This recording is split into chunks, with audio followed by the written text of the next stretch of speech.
સમાચારની શરૂઆત મહત્વપૂર્ણ સમાચારથી કરીએ તો જામનગરમાં ધર્માંતરણને લઈને હિન્દુ સેનાએ મોટો દાવો કર્યો છે।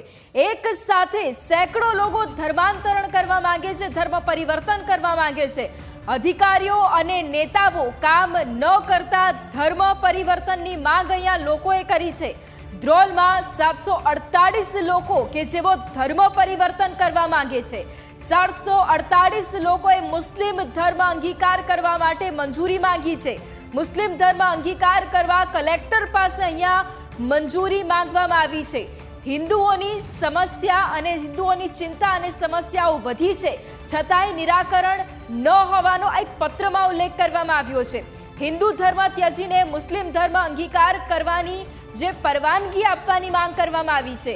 ધ્રોલ હિન્દુ સેનાના પ્રમુખ દ્વારા સ્થાનિકોને સમજાવવાનો પ્રયત્ન પણ કરવામાં આવ્યો છે। હિન્દુ સેનાના પ્રમુખે સમસ્યાના નિરાકરણ માટે અધિકારીઓને રજૂઆત કરી છે।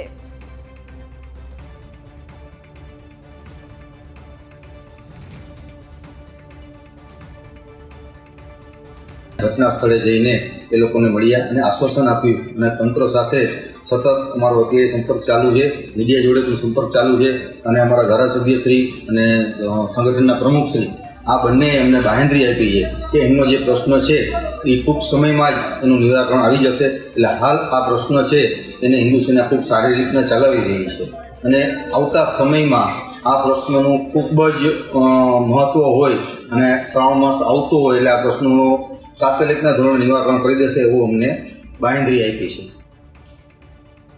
તો જામનગરના ધ્રોલમાં 748 હિન્દુઓએ ધર્મ અંગીકાર કરવાની મંજૂરી માંગી છે। 748 હિન્દુઓએ મુસ્લિમ ધર્મ અંગીકાર કરવાની કલેક્ટર પાસે અહીંયા મંજૂરી માંગી છે। સરકારી બાબુઓ અને જે નેતાઓ છે તે કામ ન કરતો હોવાનો અહીંયા આક્ષેપ કરવામાં આવ્યો છે। હિન્દુઓની ચિંતા અને સમસ્યાઓ વધી છે, પરંતુ નિરાકરણ ન હોવાનો પત્રમાં ઉલ્લેખ કરવામાં આવ્યો છે। હિન્દુ ધર્મ ત્યજીને મુસ્લિમ ધર્મ અંગીકાર કરવાની પરવાનગી આપવાની માંગણી કરવામાં આવી છે। સંવાદદાતા સંજય આજ મુદ્દે અમારી સાથે લાઈવ છે। સંજય, જામનગરના ધ્રોલ તાલુકામાં જે હિન્દુઓ છે તે મુસ્લિમ ધર્મ અંગીકાર કરવા માંગે છે, આ બાબતનું સૌથી પહેલા તો સત્ય શું છે એ ડિટેલમાં સમજવું છે। જે ચોક્કસથી જણાવી દઉં કે જે જામનગરનો ધ્રોલ તાલુકો છે, જે તાલુકો છે ત્યાં જે વિસ્તાર છે સાતડેરી કરીને વિસ્તાર છે, ત્યાં રહેતા રહીશો છે તેઓ છેલ્લા ઘણા સમયથી સ્થાનિક પ્રશ્નોને લઈને ખૂબ જ જે રજૂઆત કરી રહ્યા હતા, પરેશાન હતા। તેમનું કહેવું છે કે અમારે રોડ રસ્તાથી લઈને અનેક એવી સમસ્યાઓ છે જેઓને વિશે અનેક વખત રજૂઆત કરવામાં આવી હતી, પરંતુ તેમ છતાં આજ દિન સુધી કોઈ પણ પ્રકારનું નિરાકરણ આવ્યું નથી।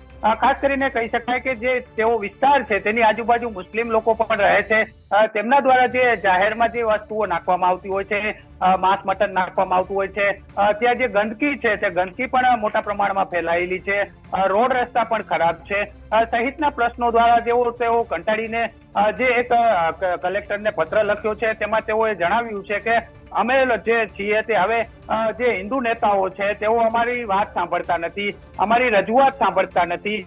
અનેક વખત રજૂઆત કરવા છતાં પ્રશ્નોનું નિરાકરણ આવતું નથી, ત્યારે કંટાળીને અમે લોકો હવે મુસ્લિમ ધર્મ છે તે હવે અંગીકાર કરવાની મંજૂરી આપવામાં આવે। જે પ્રશ્નોનું નિરાકરણ છે તેઓ અનેક વખત સ્થાનિક કચેરીઓમાં રજૂઆત કરવા માટે પહોંચ્યા હતા, કોઈ પણ પ્રશ્નનું નિરાકરણ આજ દિન સુધી આવ્યું નથી। અંતે તેઓ કંટાળીને આ નિર્ણય લીધો છે। જી બિલકુલ સંજય, મારે એ પણ જાણવું છે કે શું કોઈના દ્વારા તેમને સમજાવવામાં આવ્યા છે કે મુસ્લિમ ધર્મ અંગીકાર કરશે તો તેમનું કામ થશે, એટલા માટે આવું કંઈક કરી રહ્યા છે? એ અંગે આ જે લોકો મુસ્લિમ ધર્મ અંગીકાર કરવાની વાત કરે છે તે અંગે તેમણે કોઈ નિવેદન આપ્યું છે? ના, તે લોકોનું ખાલી એક જ માંગ છે કે જે તેમના સ્થાનિક પ્રશ્નો છે, જે આસપાસ ગંદકી છે, આસપાસ જે મુસ્લિમ વિસ્તારો છે તેમના દ્વારા જે ગંદકી કરવામાં આવી રહી છે, જે સ્થાનિકો જે તંત્ર છે તેને રજૂઆત કરવામાં આવી છે કે ભાઈ જો તમે નિરાકરણ નહીં લાવી શકતા હોય, આ દેશમાં જે હિન્દુઓ છે તે હિન્દુઓ જે આ રીતના પરેશાન થતા હોય તો તેમની જે ભાવનાને જે ઠેસ પહોંચી રહી છે, તેના પ્રશ્નો છે તે નિરાકરણ નહીં આવે તો તેઓ સ્વેચ્છાએ આ નિર્ણય લીધો છે। હાલ તેઓની જે હિન્દુ સેનાના જે તેમના દ્વારા સંપર્ક કરવામાં આવ્યો છે અને સમજાવવામાં આવ્યા છે કે ભાઈ આ પગલું ના ભરો અને જે પ્રશ્નો છે તેનું નિરાકરણ લાવવા માટે તંત્રને પણ જે વાત કરવામાં આવી છે। જી બિલકુલ સંજય, આભાર તમામ જાણકારી માટે। તો જામનગરનો આ ધ્રોલ તાલુકો કે જ્યાં 748 હિન્દુઓ છે કે જે ધર્મ પરિવર્તન કરવાની મંજૂરી માંગી રહ્યા છે। 748 આ હિન્દુઓ કે જેઓ મુસ્લિમ ધર્મ અંગીકાર કરવાની કલેક્ટર પાસે મંજૂરી માંગી રહ્યા છે। તેમનું એ કહેવું છે કે જે સરકારી બાબુઓ છે અને જે નેતાઓ છે તે કામ નથી કરતા અને તેના કારણે તેઓ આ હિન્દુ ધર્મમાંથી હવે મુસ્લિમ ધર્મ અંગીકાર કરશે। હિન્દુઓની ચિંતા અને સમસ્યા વધી છે, પરંતુ છતાંય તેનું નિરાકરણ નથી આવતું તેવું પત્રમાં તેમણે કહ્યું છે।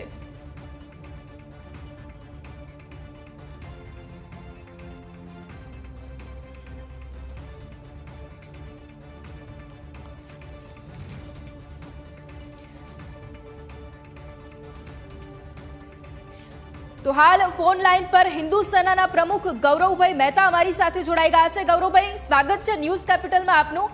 ગૌરવભાઈ, જામનગરનો આ ધ્રોલ તાલુકો કે જ્યાં એક સાથે લગભગ 700 થી પણ વધારે હિન્દુ ધર્મના લોકો મુસ્લિમ ધર્મના અંગીકાર કરવાની અહીંયા વાત કરી રહ્યા છે, શું તમને તેની કોઈ માહિતી મળી અથવા તમે સમજાવવાનો કોઈ પ્રયત્ન કર્યો?